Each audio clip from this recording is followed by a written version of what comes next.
Hey everybody, Andy here, helping you build a career you love.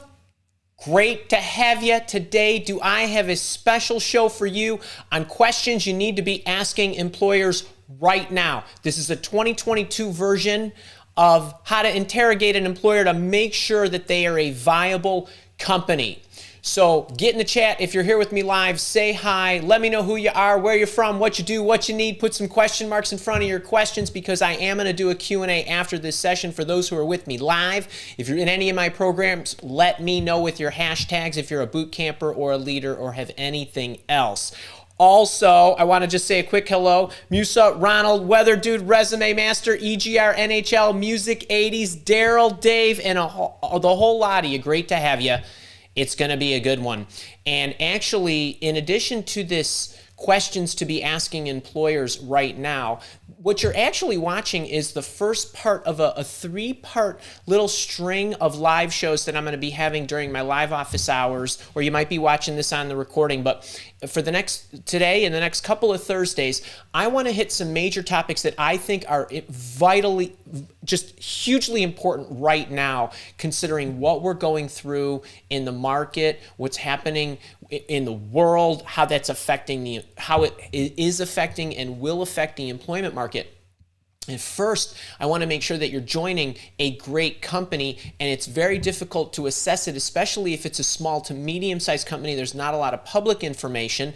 These questions I'm going to give you today, I'm going to give you 26 questions, are going to be incredibly valuable to be able to surface that information. So there's volatility there. The other thing is what I do expect to happen, and I referred to this in my job market outlook session that I did a few months back about what's going to be happening in the employment market over the next year or so. You need to become more indispensable at work. So next week I'm going to be coming back and we're going to be talking about how you do that. And then the third part of this series is because of all the volatility and transitioning and turnover of employees, right? A lot of you've heard of that great resignation, but and I don't even love the term because it's really not that. But just go with me on this because I know that's probably what you're hearing in the news. But this great resignation has caused for people who are moving jobs, you're getting huge salary increases, and what's happening to job stayers, not the job seekers who are moving, but the job stayers, their salaries are lagging substantially for people who are coming in new, who don't have as much tenure with that company, probably, or experience with that product or service or whatever that process is that you're working on. So we're going to talk about how do you get a pay raise at this time. So that's the little trio. But today we're going to talk about questions to be asking in a job interview. Now, let's dive into this. I got 6 groupings of these questions I want you to investigate, and I've got 26 questions. So there's a lot for us to uncover here, unpack, as they say, and go through. Before I get into that, I want to let you know I've talked about this subject a number of times before, but today's going to be different. In 2017, I put a couple of videos out. One video was about the most valuable question you can ask in a job interview. You can go and watch that. It still stands today, and it has to do with what success looks like. I also, in 2017, so 5 years ago, also gave you my top 5 favorite questions to ask in a job interview. All of those are still very good. And in interview intervention, for those of you who have this book, I'm still giving, at this moment that I'm saying this live and out loud right now, I am still giving this entire book, the $30 hardcover, the ebook, the audio book, and a few other bonuses still away for $7 shipping and handling. I'll send it to you anywhere in the world. There's 39 great questions to ask employers in here, and in this particular book package, we also have an extra ebook, How to Interview the Employer. 75 great questions to ask before you take any job. So those are all resources if you want more questions to ask an employer. Today, I'm going to talk about questions that aren't even any of those, because this goes to every time you are in a job interview, you ask questions, and the questions you ask need to be aimed at surfacing two things. One, is this a good company? Just in general, is it a good company? Is it solid? Will it survive? Can it take the market gyrations or the ups, the downs, or external factors or risks that they might encounter? And is it a good company for me? So all of your questions need to be designed to do that. But right now, what I want to concentrate on today is, well, what happens in this crazy time that we're in right now, where the stock market is dropped. We're in bear market territory right now, as when we're doing this live in June 2022. There's been a lot of turnover. There's a lot of change. There's a lot of hiring freezes. There's layoffs that are starting. And these are for a lot of the big companies that are in the news. But what about a lot of those small to medium-sized companies where it's really difficult to tell? So that's what we're going to talk about today. So I hope you enjoy this. And while I take a sip of this delicious tea, can you let me know what some of your struggles are with asking questions to employers, just in general? What do you struggle with? Because I'd love to be able to address that somewhere throughout the talk. And while you're at it, make sure you don't miss anything that we have coming in the next couple weeks. Make sure you subscribe to the channel. And if you're excited about what's coming, or you know there's going to be a lot of value coming, make sure to click that like button and share this so that you can help some others. All right, now here's what I want to get into. I've got some slides here for you today, just so you could really visualize what I'm talking about. And the first area that I want to go to is the financials. So from a company standpoint, when you get into these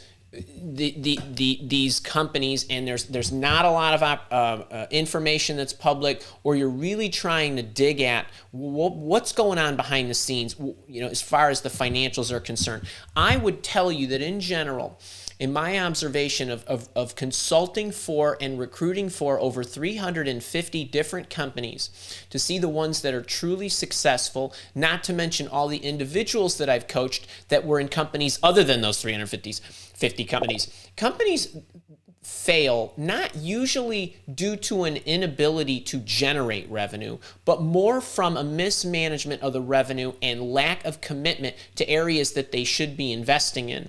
And I think you're going to find, as I go through the 6 groupings of these questions I want you to ask, that you're going to see that as a common theme about how companies can mismanage and be reckless with their dollars. So one of the questions that I want you to get out, and I guess before I get into all this, I want to mention that not every single one of you is going to ask every single one of these questions.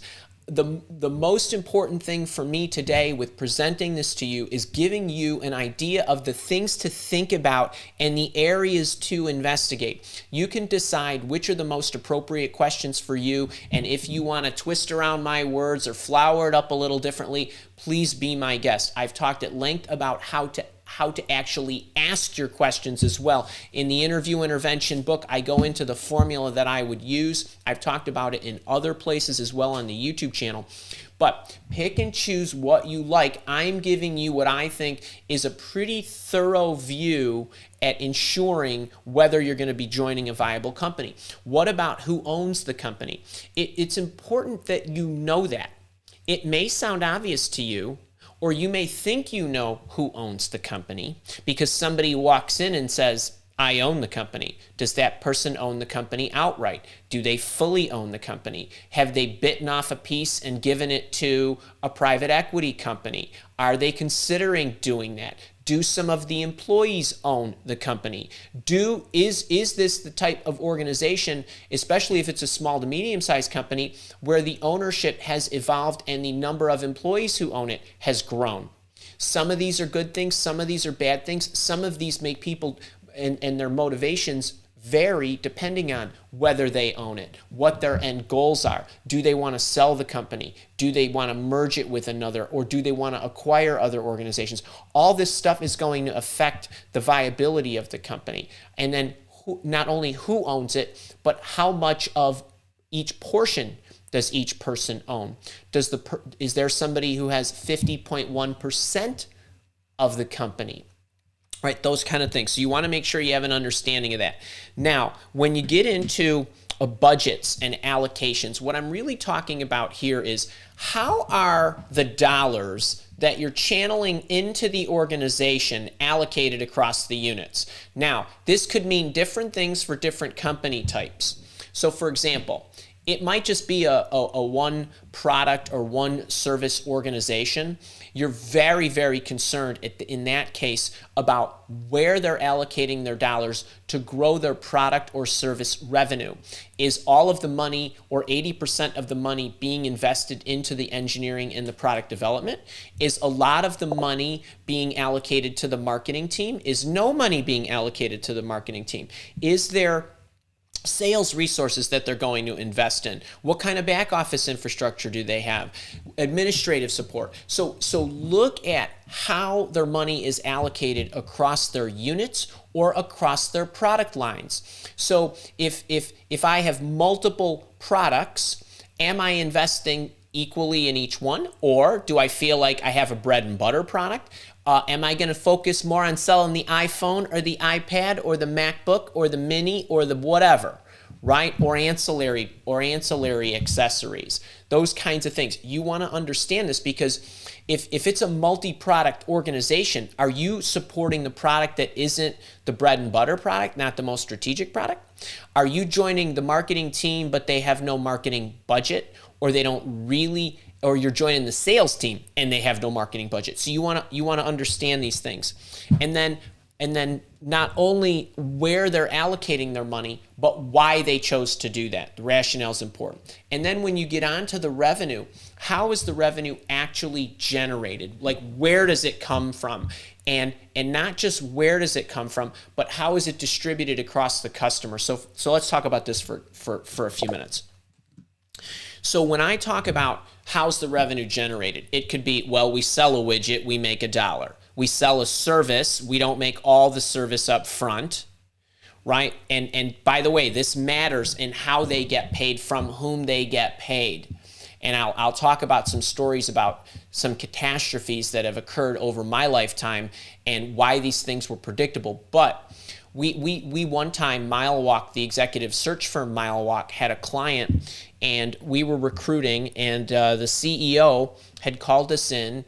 And when I asked these questions. I, as a recruiter, was asking the CEO these very questions. And I got to the part where I was asking, how is her revenue distributed among her client base?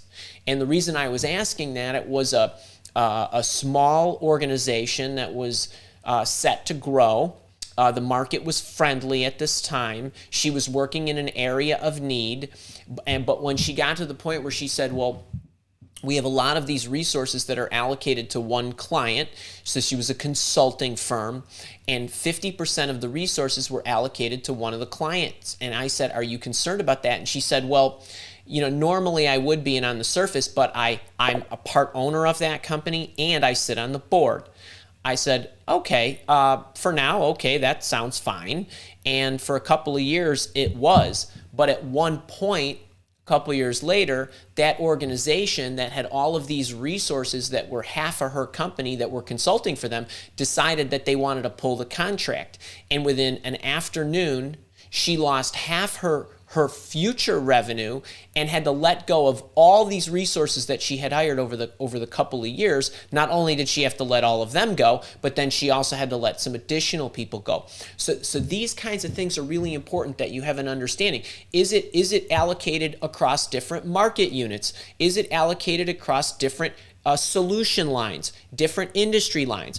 Are you in the consulting pool, but your bread and butter is financial services, and the monies are allocated, and financial services a very small allocation, and a lot of the others are very large? Or is financial services very large? What happens if we have a recession in that particular sector? So you want to know these things. These are not be all end all and in and of themselves a reason to run out just yet. This is data that you're gathering. So you want to make sure you take a look at that stuff. And then, where are they pouring their money?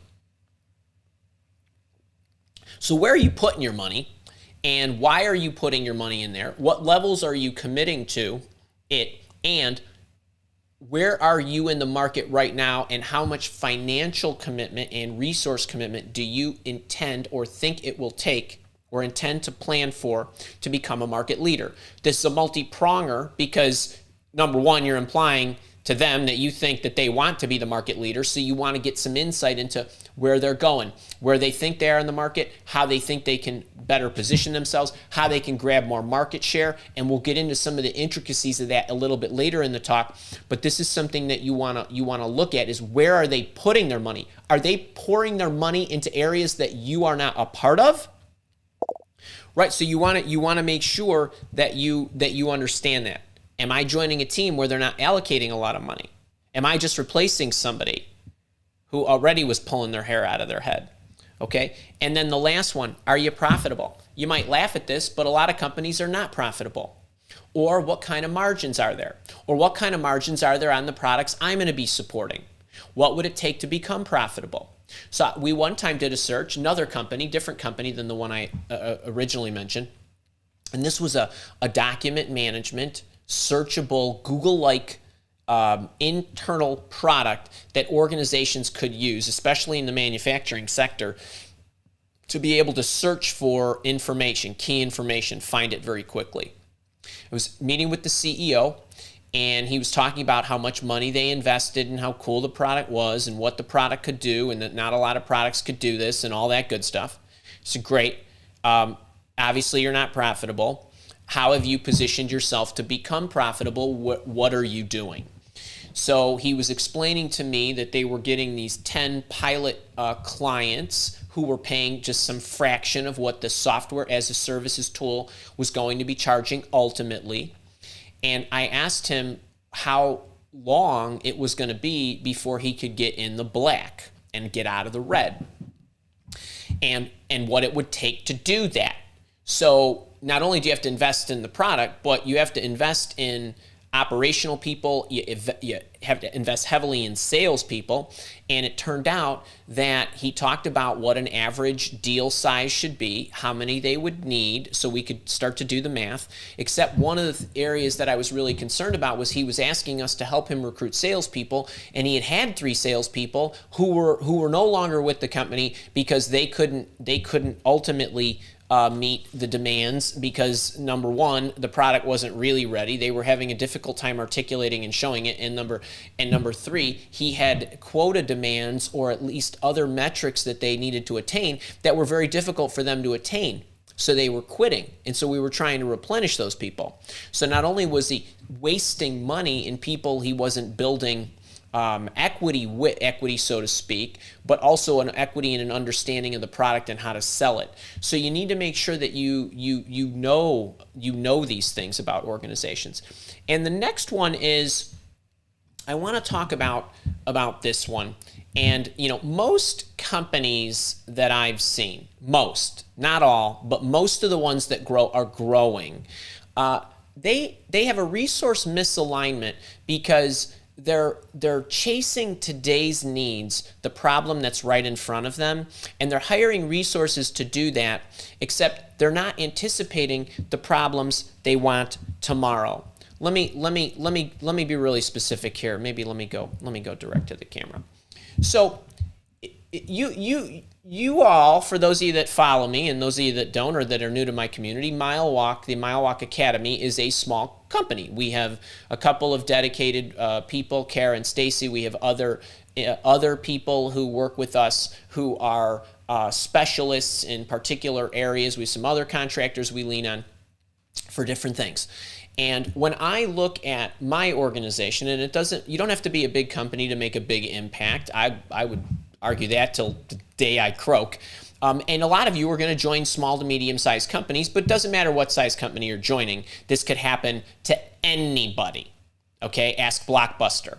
So when I look at looking for resources, I have to think about, from a business perspective, what are my problems today? So when I started as a trainer, my problem was I had two problems. Number one, I needed to build a community of people who knew me, knew what I was standing for and what I offered, and also could be part of that community, could spread the word, could benefit from my teaching, but also would be able to enroll in my programs and my services. But that was another one of my problems. I had to build the product to actually sell it. So I had to build the product problem. Then once that was done, I had two other problems. I had a marketing problem and a sales problem, which I had to address. Now, I'm equipped to do both, but if I wasn't, I might need to hire somebody to do marketing and sales of my product. And then what I work toward and what I'm constantly looking at is not just how do I sell my products and programs or whatever it is that your company offers, but what's the problem I'm trying to work myself into? The problem I'm trying to work myself into is a service problem. And a service problem is, well, I sold a bunch of my coaching program, my job search coaching program. I have a number of enrollees. There's so many of them now that I'm having a hard time answering all their questions, servicing their needs to have coaching sessions and all that. So now I have a service issue. One of the ways to solve the service issue is for me to go hire other people to help me with this. That's one way. I choose not to do that. I don't think trust is transferable in that regard. Or what? I could automate that. I could automate the responses more. I could make sure that there's a bigger knowledge base. Or what else? I could slow the process down by raising prices, or I could do a combination of all these things.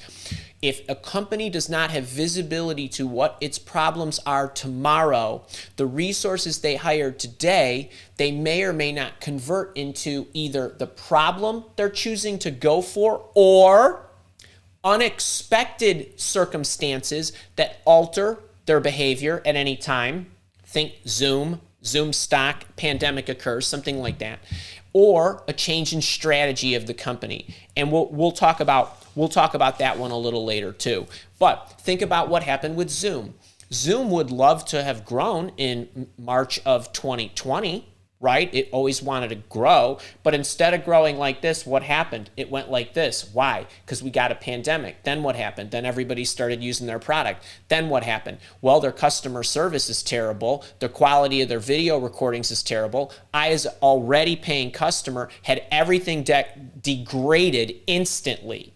So when I needed help, we would go on the chat and we would wait 2 seconds.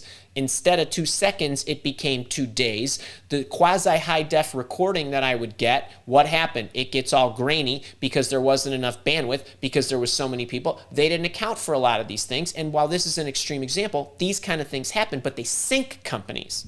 So you need to be thinking about this. So how do you evaluate this? All right, well, you've got to evaluate the resource needs.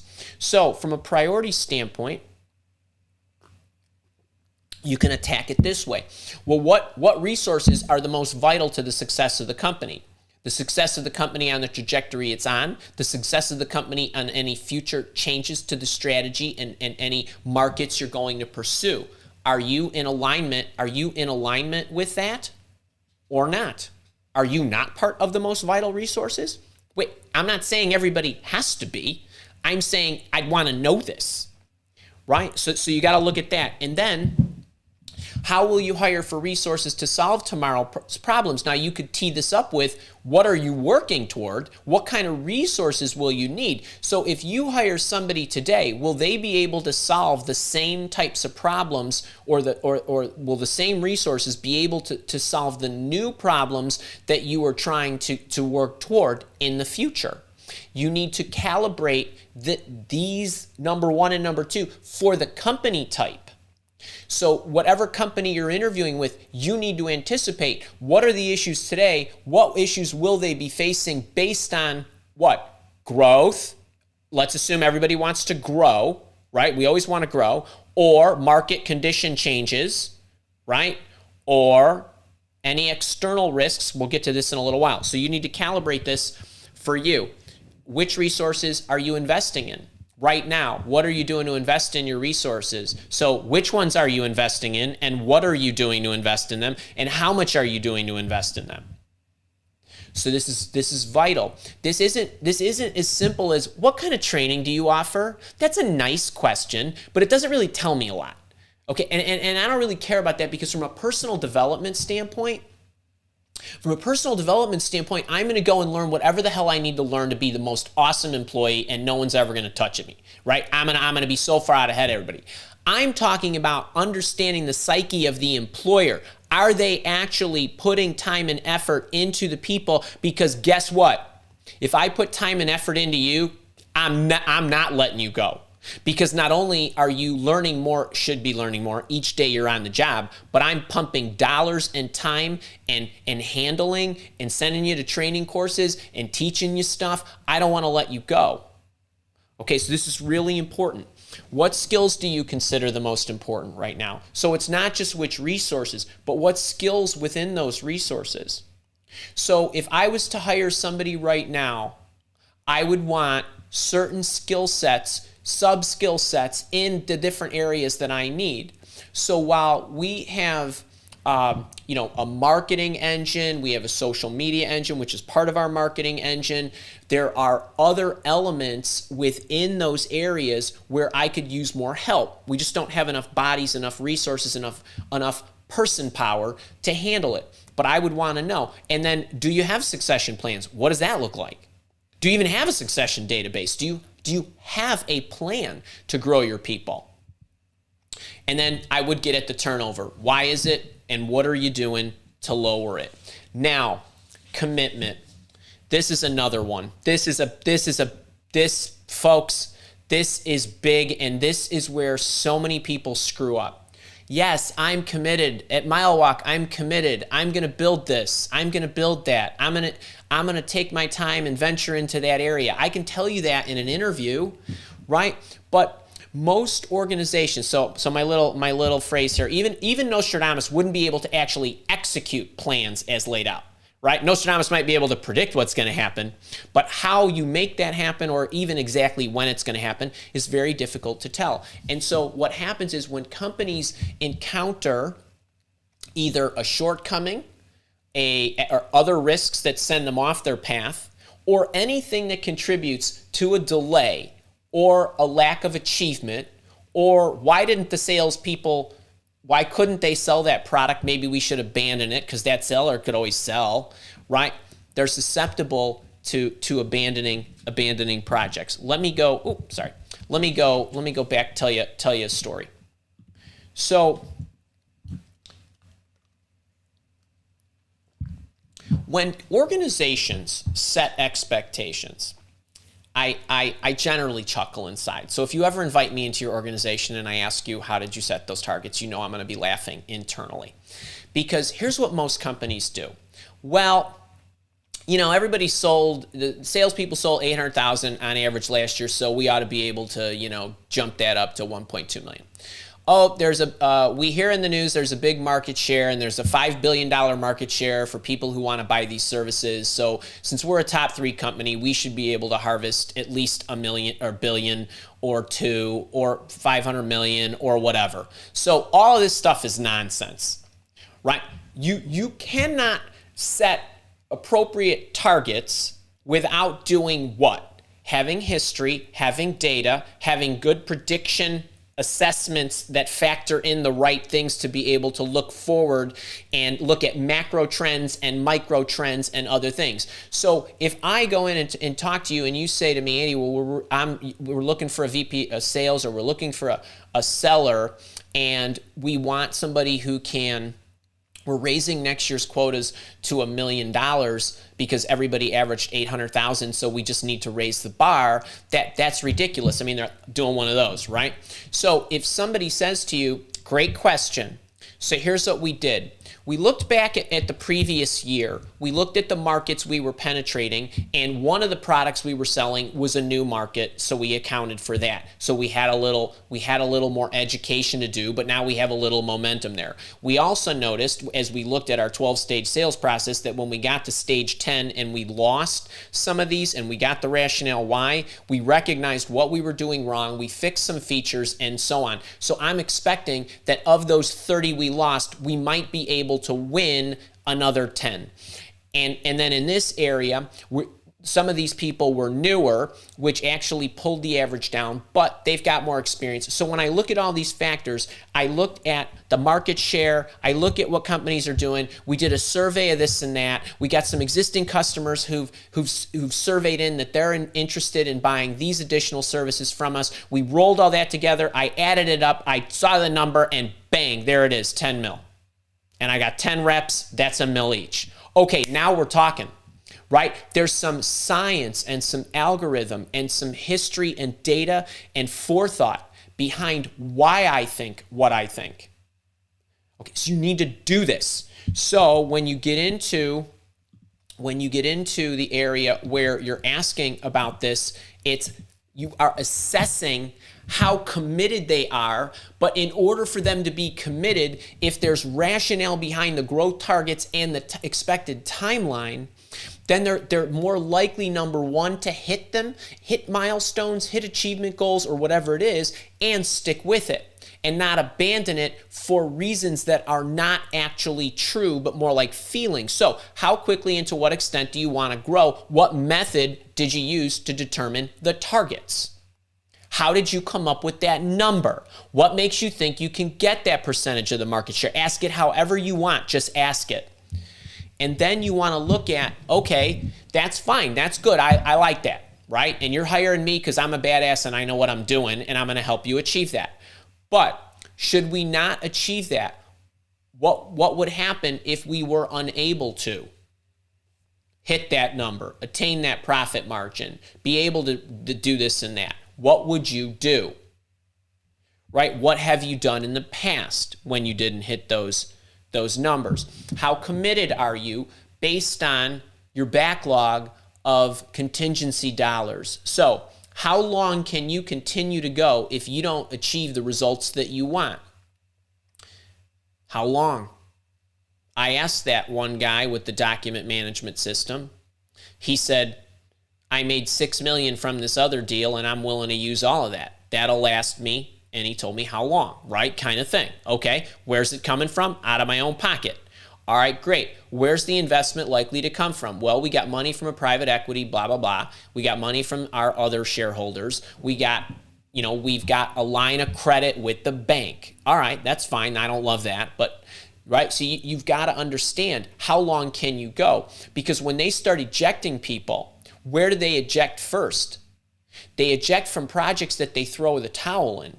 If they change their strategy and they abandon product lines that they were not committed to, like at what cost? Like there's no way I'm going to stop what I'm doing because I hit a bad month or a bad year. I'll go forever because I'm committed to it and I can, kind of thing. You need to know that about them. All right, so you want the rationale. You want to understand all that. And then this is pretty basic stuff, but on this one, it doesn't matter who the company is. It doesn't matter public, private, big, small. It doesn't matter if they're a product company or a service company. You're going to have internal risks. You're going to have external risks, market share risks. You're going to have stuff coming out of left field. You're going to have vendors who can't supply the updated software with the new features by a certain date or time or whatever. So you want to get into the risk management line of questioning. So what are your top risks? You're in the hospitality arena.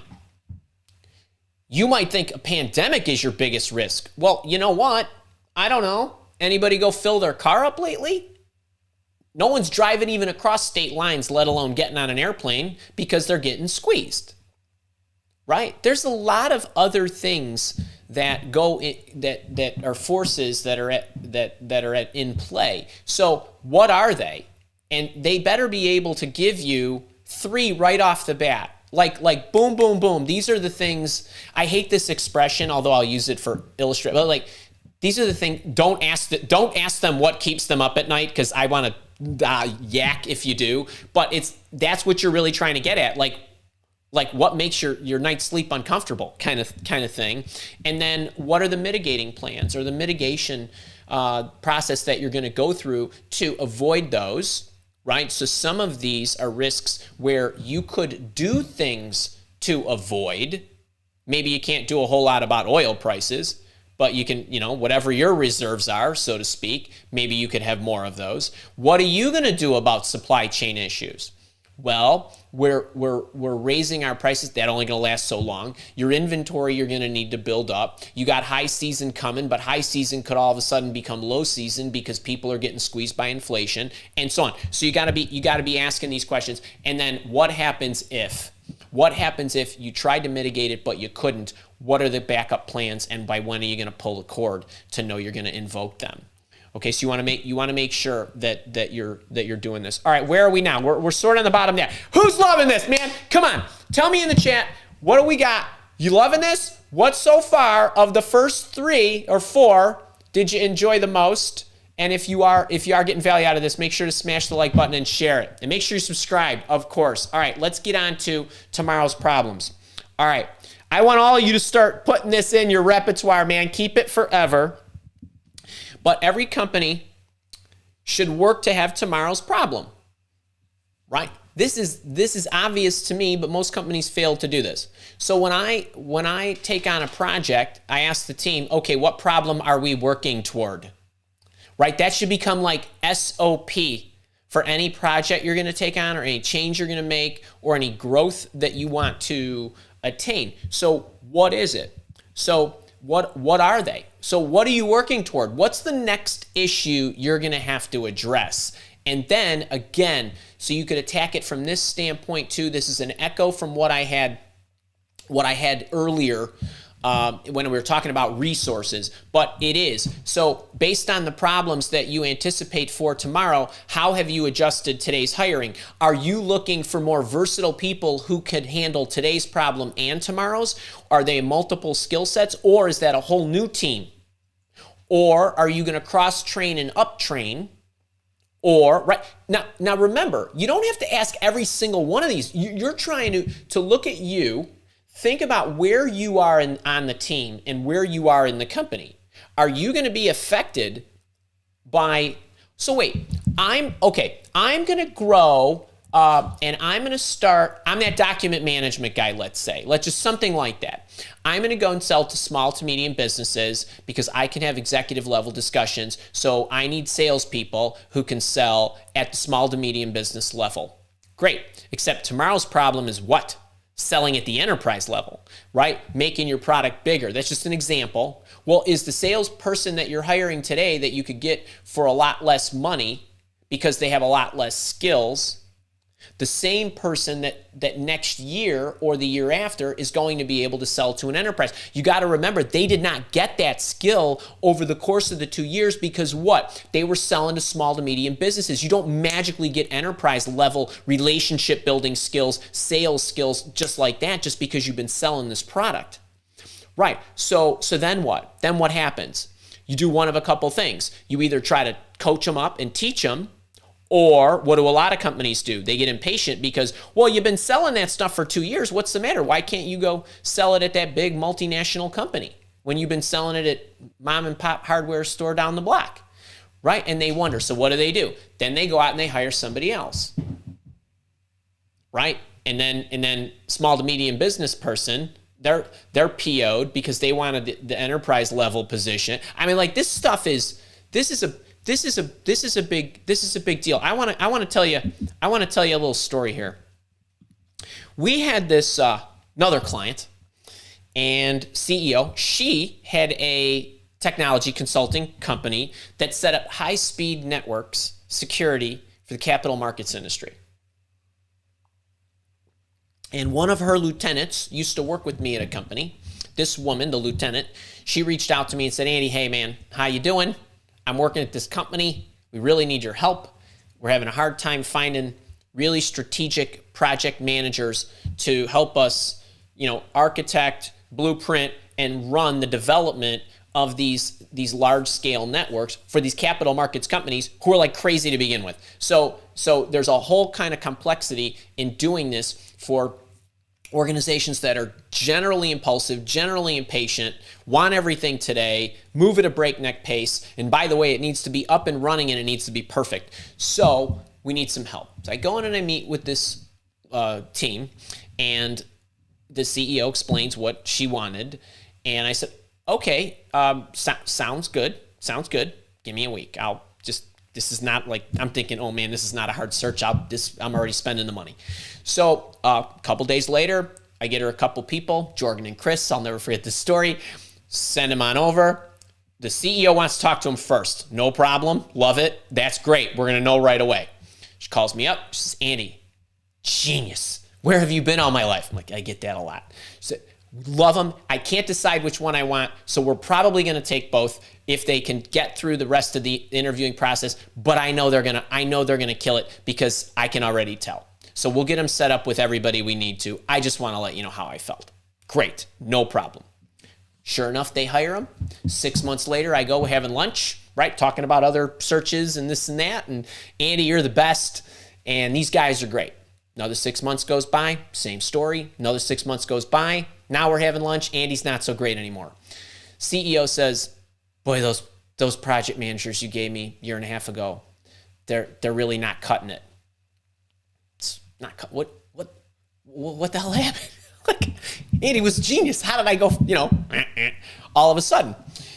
So, well, we had, it's a lot of things, but we had this issue, for instance, a couple weeks ago, and we get this call at 2 a.m, and one of the networks went down, and Jorgen, got the call, and he was philosophically trying to figure out what was wrong instead of just fixing the damn thing. And I said, wait, what'd you say? He's answering calls at 2 o'clock in the morning? My strategic process MBA guy, button-up guy, is answering service calls in the middle of the night? Well, yeah, we're changed the business model, and we're now an outsourced networking company, which you knew we were doing. I was like, yeah, I thought that was some of your company. You were doing that because we've helped you get some people for that side of the business. She says, right, well, we stopped all the other stuff. We moved everything. I was like, hold on a second. Wait, let me get this straight. You took the architect, the mastermind, the blueprinter, and you're now making them like a subcontract, like fix the electricity kind of thing. It's like, you know that doesn't work, right? Kind of thing. And this is what happens is if you make strategic changes, all parts are not just interchangeable. So the question is, are you looking forward enough? Now, I realize you might say, well, Andy, I didn't know she was going to go and change the strategy. Except that when the strategy gets changed, if that happens and it's unbeknownst to you and all of a sudden you're finding yourself waking up at 2 a.m. for a support call, you gotta start asking some questions, right? You gotta start evaluating. So you want to try to look at this, and you could even investigate this. What has been your experience with moving resources around? Have you had any situations? Like you can go down this hole if you want to.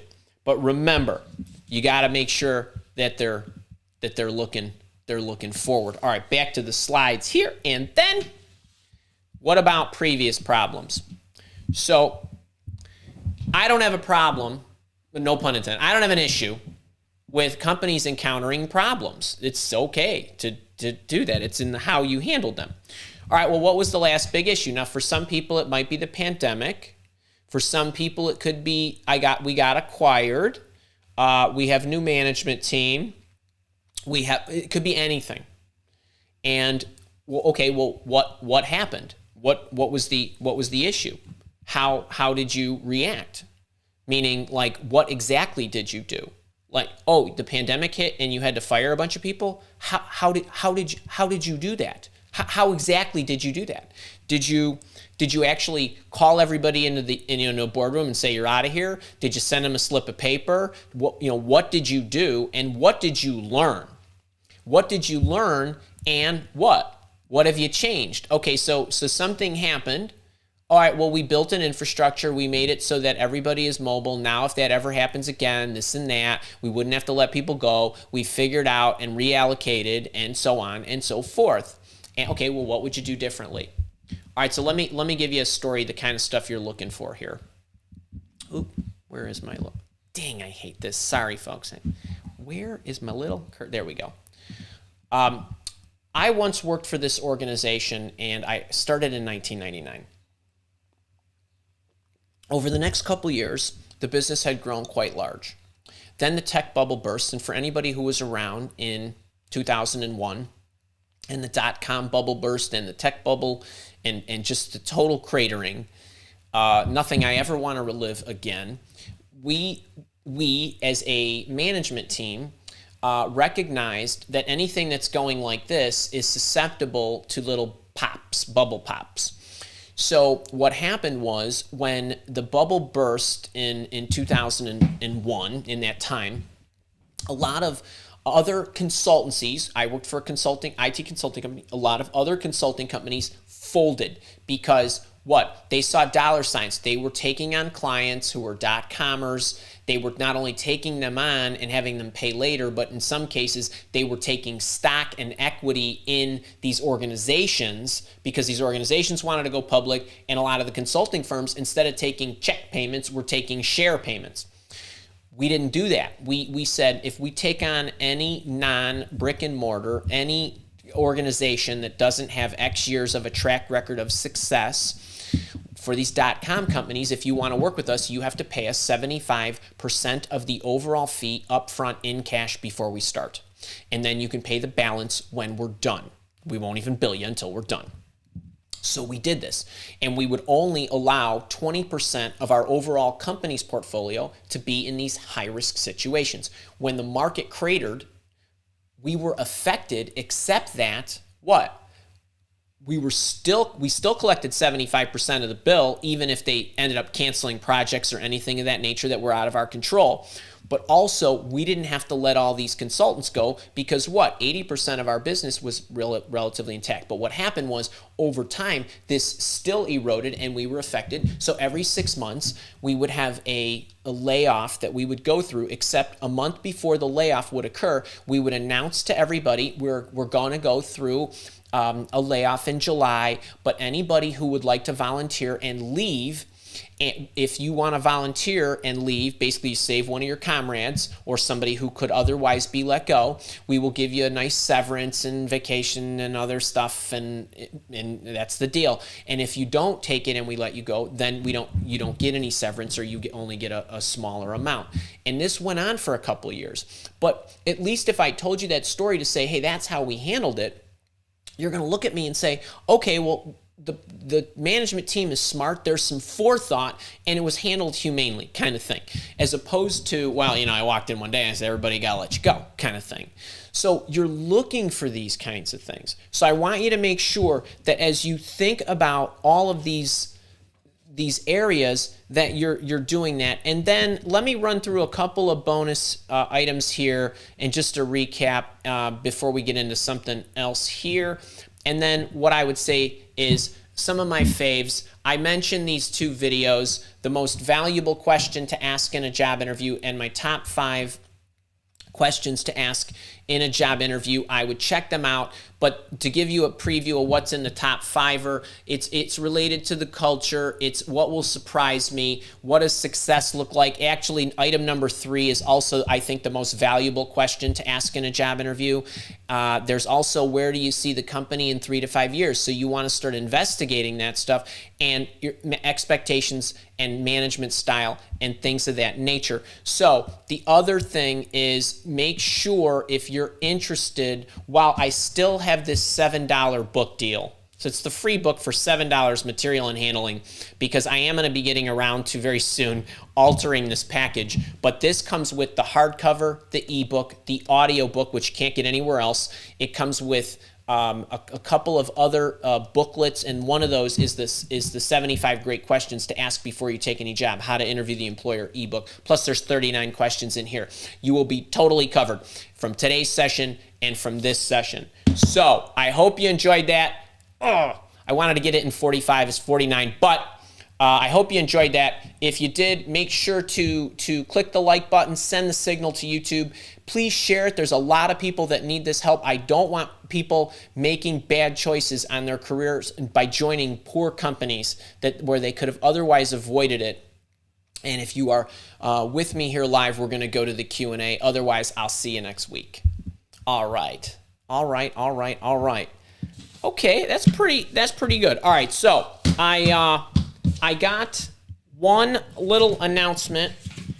We sent this morning for anybody who is on the email list. by the way, speaking of, to make sure you don't miss my digests and all that and announcements about these workshops and these webcasts I do and all that good stuff, make sure you're on my newsletter. The best way to get on my newsletter, you can, maybe Stacy can pop it in the chat, take my free book, Ace Your Job Interview. We give that one away. It's a magazine-style makeup of the 14 what I consider most effective job interview questions for an employer to ask you, and how you look at it as a job seeker. There's 43 variations of those 14 questions. There's what the employer is looking for and why they're asking the question, and very best responses. That's free, but if you download that book, you'll be placed on my newsletter list, or you can just go to the Mile Walk Academy website, and there's a little button there to join the newsletter, to get on that as well. If you take the book package, you're also on the newsletter, so there's a number of ways to do that.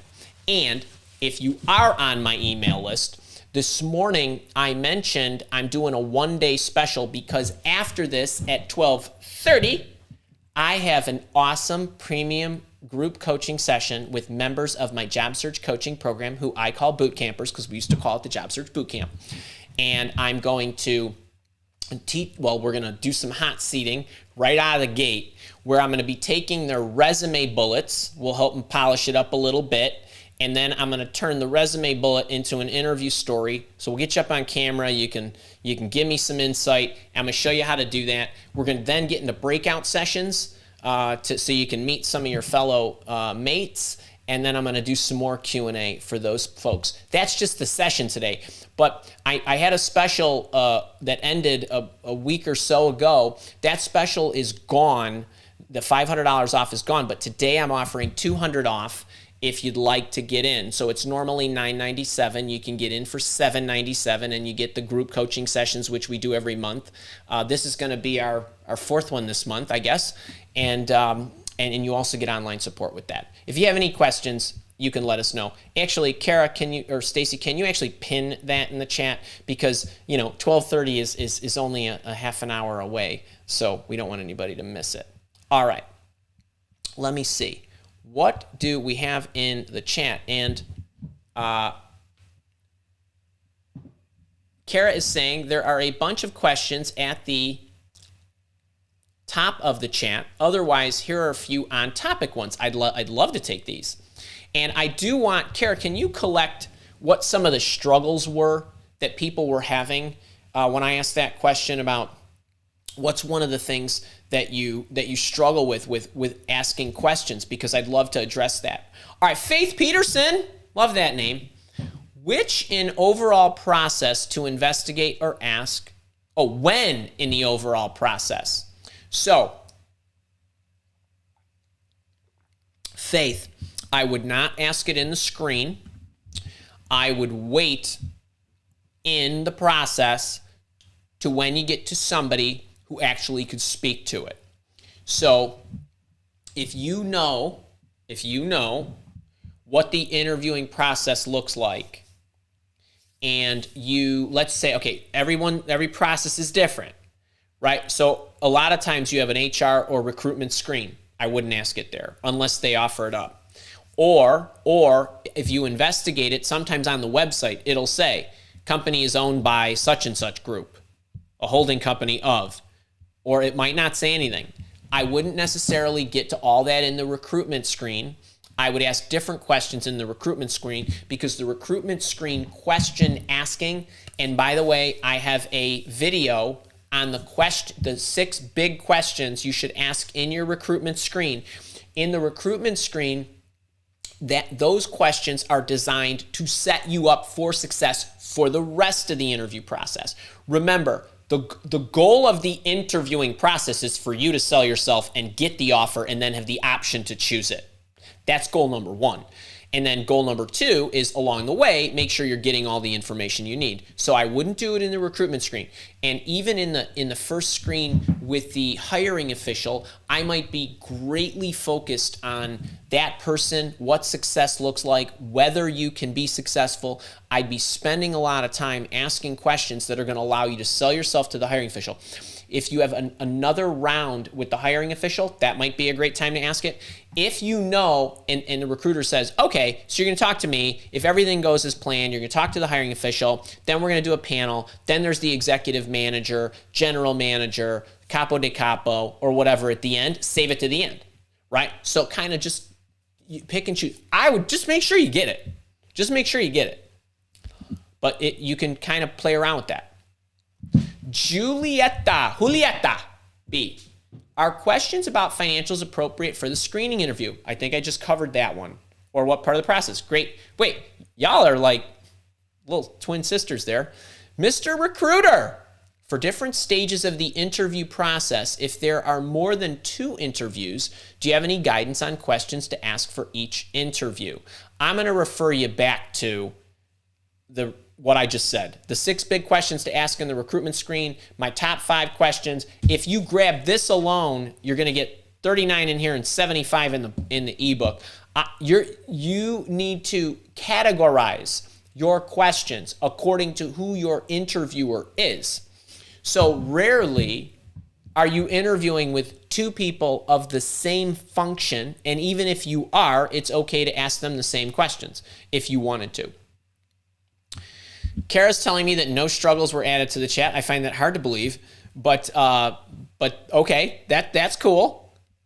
No one struggles with this?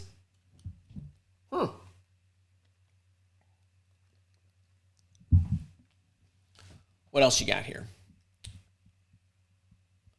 Ooh, look at these.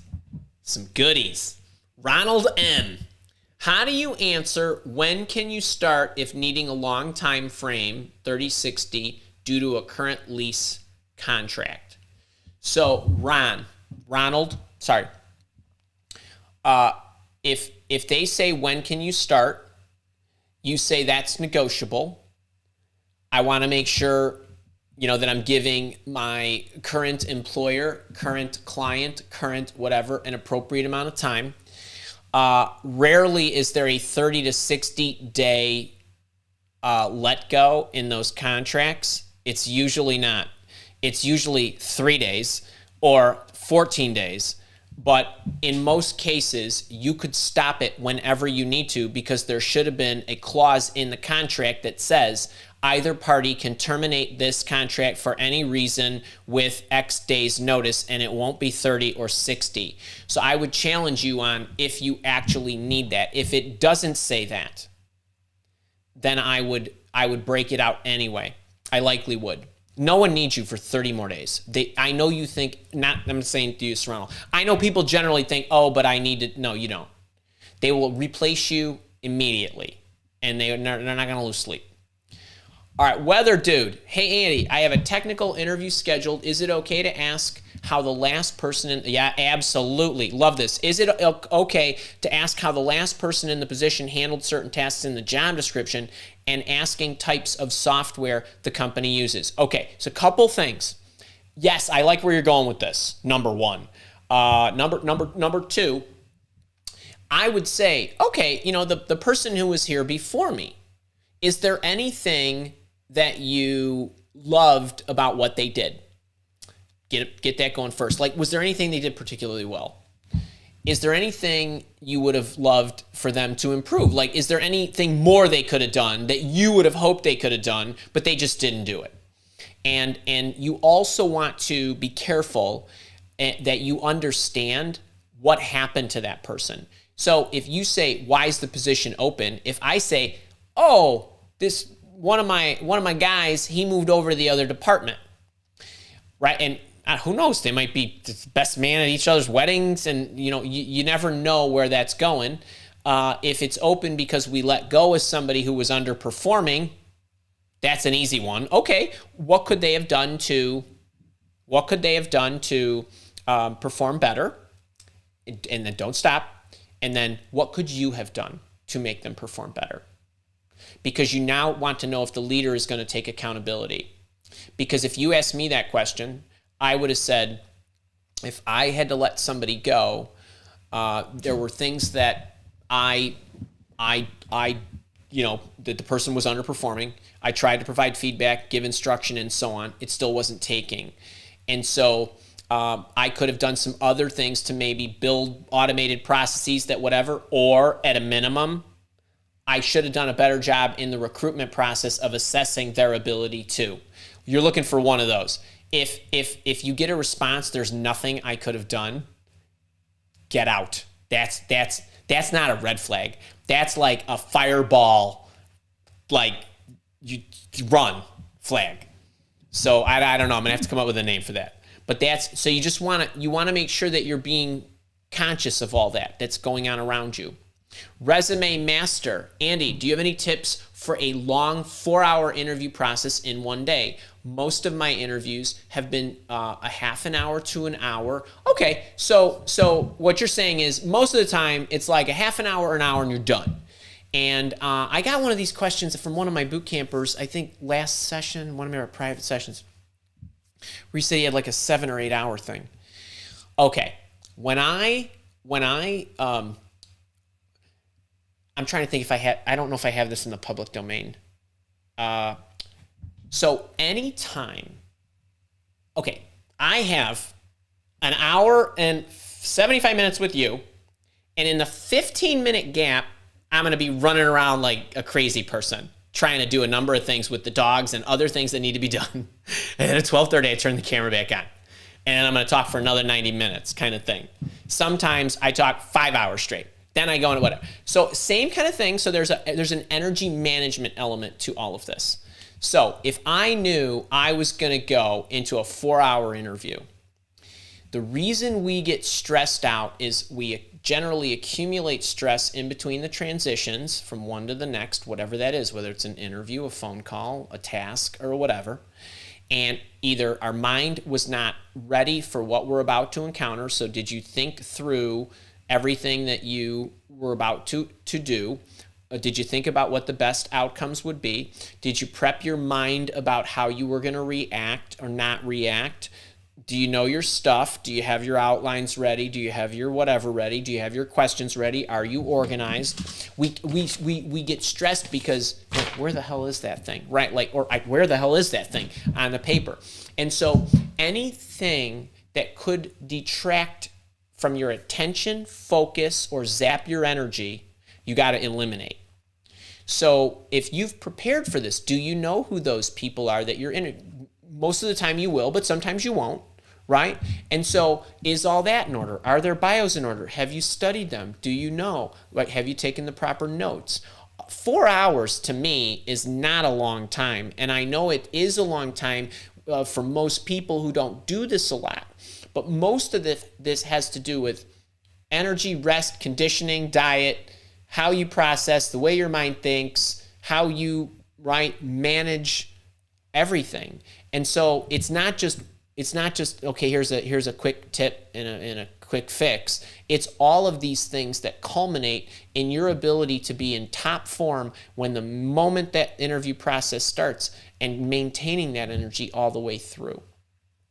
So that's I don't know if I gave you a real prescription there. If you are in my leadership, for all the folks that are in the leadership program, you have multiple sessions on how I manage my energy, run my day, and you can definitely find those in there. Resume Master, I don't know if you're in that, but if you are, I would highly recommend those areas. EGR NHL, Andy, for an interview, is it needed to bring my 10-year-old master's degree project paper to the meeting? Never. The project is somewhat related to the position. Then okay. So I go back on what I just said.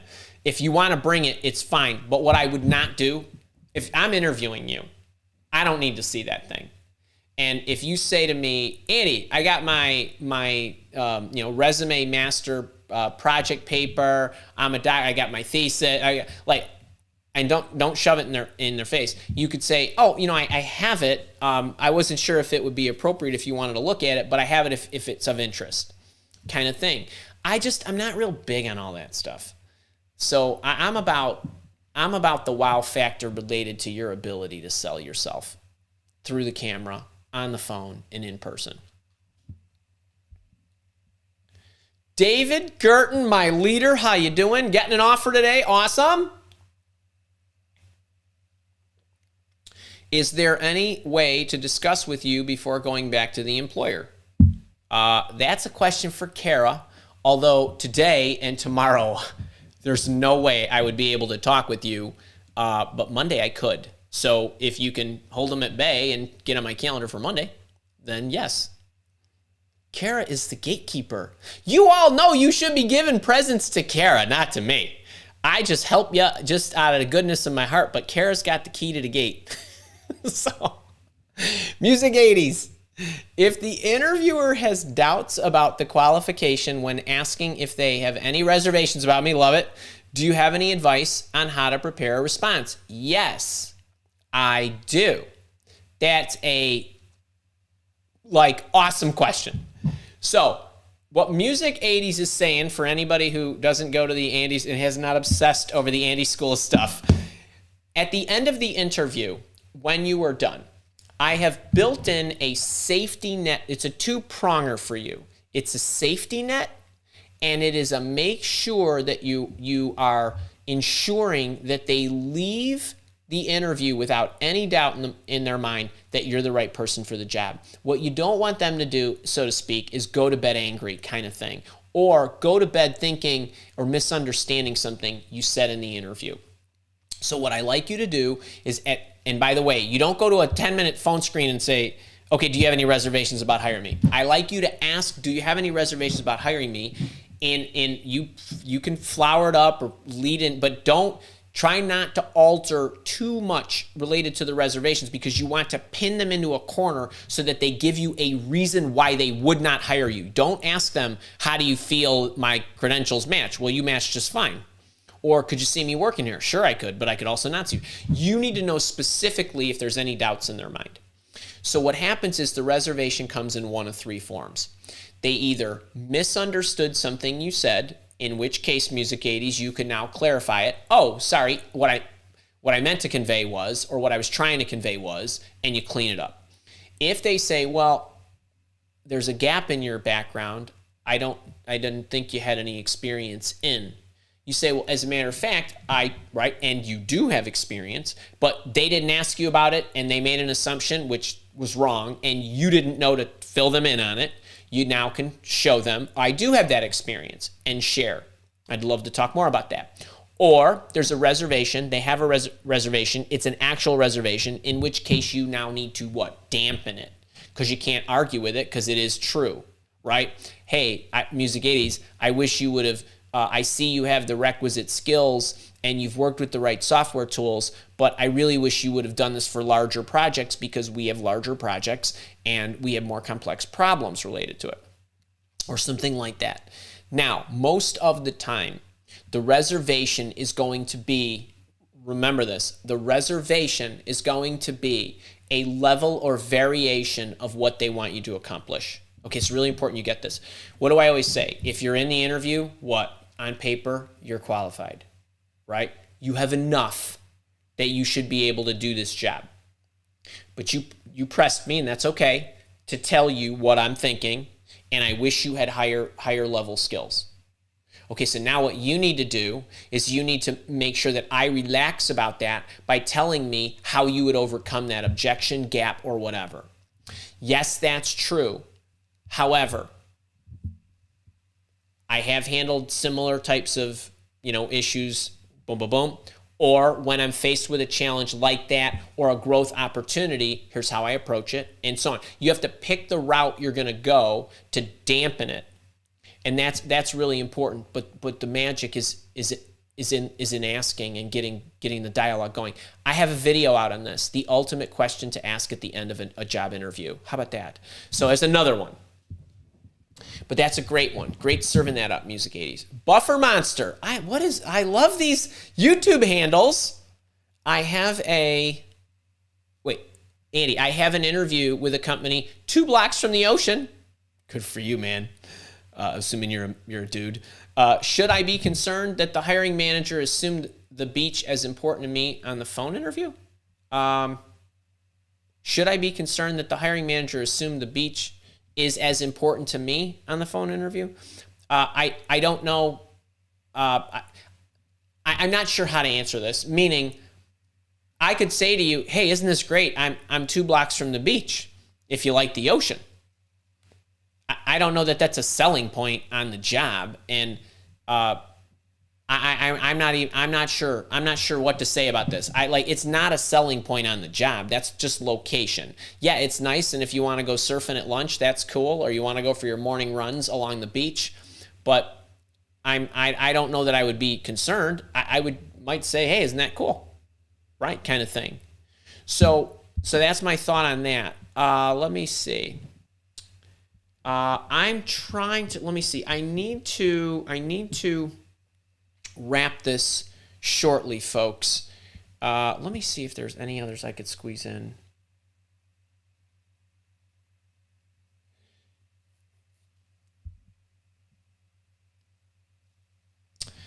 Peter Myers. Andy, I'm flying to Florida next week for 6 interviews in a week. Okay. How should I handle any offers or negotiations early in the week before I have a chance to visit any of the other potential employers? Wait, 6 interviews meaning 6 different companies. Oh, I'm trying to think if I have the video on the public in YouTube. Should I tell the employer I'm interviewing with other companies? You want to make sure that you're doing that. And being that it's 6 different companies, if I understand you correctly, you need to be communicating with all of them that this week you're interviewing with a number of them. And if any offers you just say to them, hey, I want to let you know I'm interviewing with these other companies. That's why I'm down here. If anything progresses with those organizations, I'll be sure to let you know. And then if you get an offer from any one of them, you need to tell that organization, I would like to finish out with the others, and then go to the others and say, by the way, I want to let you know I just received an offer. I just want to let you know. I'm just trying to get an understanding of the rest of the process, what it looks like, and so on. But I would try that. I could go on for an hour on this one. If you're in the job search coaching program, which, Peter, I don't know that you are, but if you are, there's a whole session in on just this topic alone on how do you handle multiple job offers, which is more than just how do you handle multiple offers, but everything you need to do to effectively leading up to effectively handle it. All right, folks, real quick, grab this if you don't have it. Watch those other videos for more questions. I hope you enjoyed today. I'm back next Thursday with how to become indispensable at work. Very important. I'm on in 15 minutes with members of my job search coaching program. Until midnight tonight, my time, which is Central Daylight Time, you can have $200 off the mid package, which includes the whole program, the community, the online support, the group coaching, all that stuff, lifetime access. If you're interested, I hope you jump in. And everybody, have a great weekend. If I don't see you, boot campers, I'm going to see you in a few minutes. And I got to run. I hope you enjoyed this. Hope you enjoyed this. Great to be back with you guys. I missed us. I missed our little thing last week, but great to see you. And I will look through all the chat as I always do after every one of these shows. Love you all. See ya.